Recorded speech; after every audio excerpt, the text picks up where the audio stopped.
29/8/2018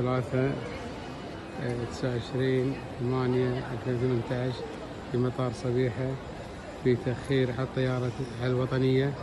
طبعا لما الحين الساعة 3 المفروض طالعين، بعد 3 ساعات طايرة الطيارة، واحنا من الساعة 10 بالمطار قاعدين.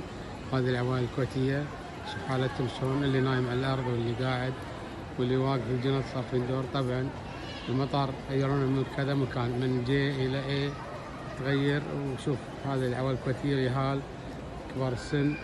طبعا اتصلنا في المطار، ومطار الكويت هناك لغاية الساعة 1:30 ما طارت الطيارة، ما في أخبار بالجدول، فلازم يسوون شيء. هذا بعد شوي العوائل هذا وين تروح؟ اللي يا مسافر يا بغراضة يا بالجنط كلها وين يروح؟ الفندق ما يقدر فندق، لأنه مسلم سيارته مسلم كل شيء، فلازم تدخل السفارة، لازم تدخل